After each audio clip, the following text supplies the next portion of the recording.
fourth part of Sauerbraten, I will briefly talk about how to weave. So weaving, like as in weaving a complex thread. You're threading a needle, right? You can imagine yourself as some form of a thread with a needle. The flag is the thread, and you're the needle, and you're trying to weave people where you should not be, or where you do not want to be, and navigate your way to return the flag just now. So, for example, right, am I really traveling in this direction, or am I traveling in this direction? I think even when I was speaking, I think it was quite obvious that I never used those paths to actually go get the flag. I used this one. Why is that? Well, a lot of paths. This is called in some languages, I believe in English, it's called the path of least resistance. So, I wanted to talk a bit, but even if I wasn't talking, I would still go up here because it seems that no bot ever climbs up here. Now, if it's a real life example, then things might change. Usually, people prefer a certain path, then I would oftentimes avoid it and just go wherever there are no people, or where there are least people.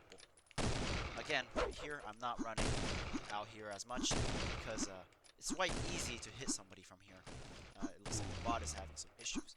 It's much, much harder to use the boost and go with verticality.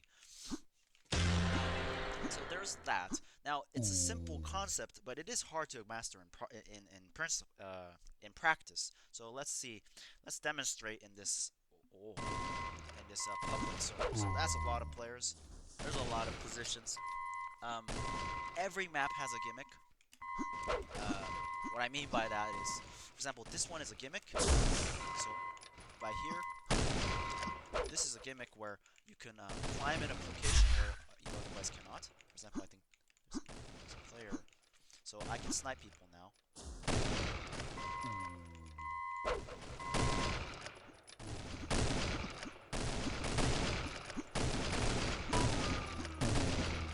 So, for example, you can boost yourself up in a place where you otherwise cannot. Well, there he is.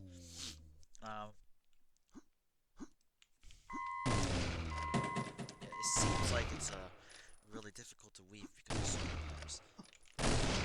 Alright, so let's try this. So, the concept is basically simple. Avoid players as much as you can. And everything I described about being a nuisance to the opposing team, they're doing that to you too. So they're trying to reduce direct confrontations. They're trying to just snipe you from angles that you can't see. Like this guy, for example, is not taking any aim duels. He was just shooting pot shots at us for the entire time. Most players are not even putting any attention towards him. So I guess he's up here. Let's get up there.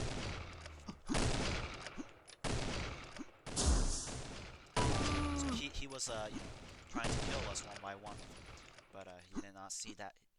He did not see me coming at all in the slightest. So yeah, that was the Peanuts guy. He said that, Yeah, so this is the principle. But this is how you support your teammates sometimes. You stand in a position where they can't really see you, or you're not a high priority. For example, Alex does this a lot, where he's not the one capturing the flags, but he certainly is the person who's supporting in the background. And one person will run with the flag while he shoots the people trying to chase him. So that's one way to win. That's one way to play as a team. It's one way to get yourself in a better position to weave. So, for example, I'm going to try to avoid players at all costs up until I capture a flag.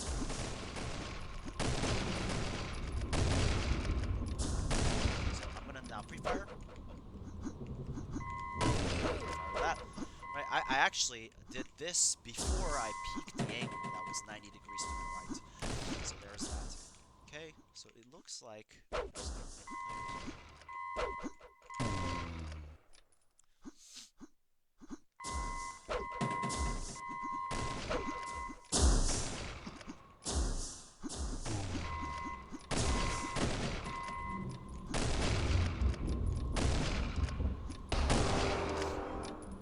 now, as much as you want to be dodging them and not getting hit, they also are dodging you so that you can't hit them.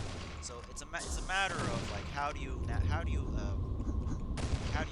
circumvent their juking while uh, you juke them. And a lot of the times it boils down to not taking the confrontation in the first place. That's why I do not want to be in an engagement whatsoever. Right? If I was in an engagement that was a 1v1 all the time, then there's no way I can actually really get to the flag. And if there is, it's a very small chance. And you're trying to maximize the probability that you get the flag, you successfully evade everybody, and then right here we are in their enemy base, primarily to distract. Oh, what the hell is he doing here? Primarily to distract red teams at all costs. Just this way, our team can deliver the red flag with the least amount of resistance. This guy is trying to snipe our friend over here. I think he's out. Okay, so I guess I'll defend him for now. I don't have any idea where these guys are coming from. Maybe one from there, one from here, and one from there, and I guess one from there as well. So there are many points of entry that you have to consider. Not everybody comes from the same place all at once. It's not. He's distracting me. There's another guy for sure that's coming around. Okay, guess I'll just go.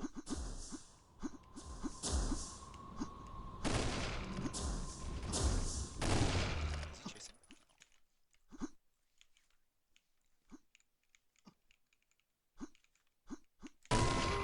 And moves. Nice. So I successfully assassinated the flag bearer, and I guess they did for us too, which is a shame. It does get really, really compy like that, and it really boils down to can you defend your flag while you capture theirs.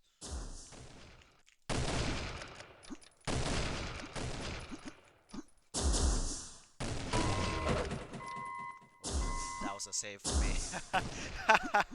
That's really funny.